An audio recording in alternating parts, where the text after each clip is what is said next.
Irene Roberts' Facebook Live video. Kenneka Jenkins walking through. A woman was found dead in a hotel freezer. Video shows her last known moments. Police have released hotel surveillance video showing Kenneka Jenkins's last known footsteps through a Crowne Plaza outside Chicago last weekend. When the teen staggered in the early morning hours through empty halls and a deserted kitchen toward the freezer, she would be found dead inside nearly 24 hours later. The video was released Friday. As Rosemont police announced they had interviewed more than 24 people in the case. It doesn't explain how the 19-year-old died. Nor has its release satisfied Jenkins's family, who have accused police and hotel staff of wasting hours that might have saved her life. But the footage helps stitch together the most complete timeline yet of what happened in the hotel. On Sept. 9. A day that began with a crowded party in an upper-floor room and ended with a grim discovery in the kitchen. Thursday. Sept. 7. Surveillance footage shows unnamed people walking into the lobby of the Crowne Plaza near Chicago O'Hare International Airport and speaking with someone at the front desk. In a statement accompanying the video's release, Rosemont police said the party, set for Saturday, was booked by two people using a stolen identity and a fraudulent credit card. Police are now investigating the fraud, along with the tragic events from the night of the party. Saturday, Sept. 9. About 1:15 a.m.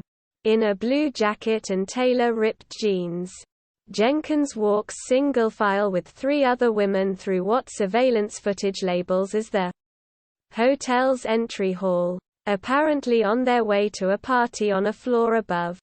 Police are now studying social media videos that appear to have been made at that party. One posted to Facebook appears to show Jenkins listening to music in the room. Police said more than 30 people were at the party, about half of whom have since been identified and interviewed, while the rest are being sought. Jenkins was last seen on the Crowne Plaza's 9th floor. Witnesses told police. The teen's mother told reporters that her friends said they left Jenkins alone in the hall to retrieve her car keys and phone from a room and never saw her again. Saturday. About 3:24 a.m. Jenkins emerges from an elevator. Alone now, and barely able to balance herself. She slams against the wall. Then rights herself and passes beneath the surveillance camera. About 2 minutes later, the elevator doors open again. But there is no one there to get on. Saturday. About 3:30 a.m. Jenkins staggers through halls with no one else in sight, pausing to rest against a wall at one point, and a few minutes later nearly falling over a railing at the bottom of a staircase.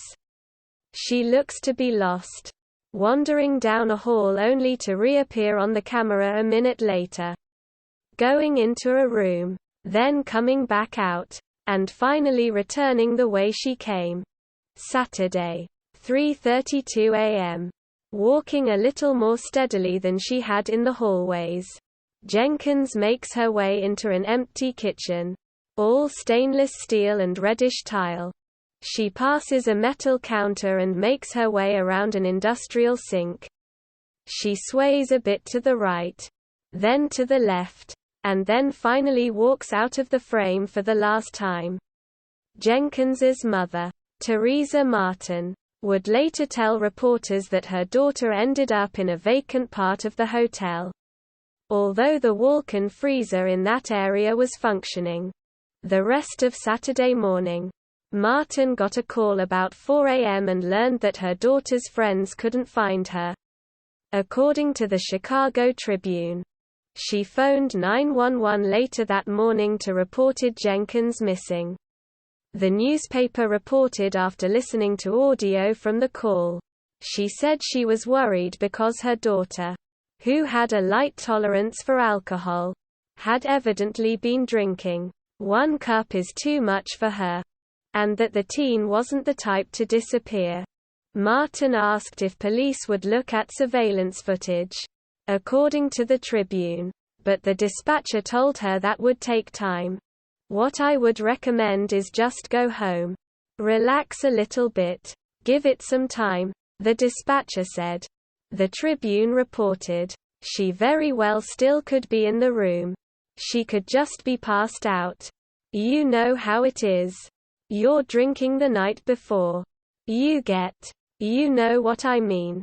Saturday evening. Police said they took a missing person report shortly before 1 p.m. But the first attempts to find Jenkins failed. They would search the hotel again later in the day.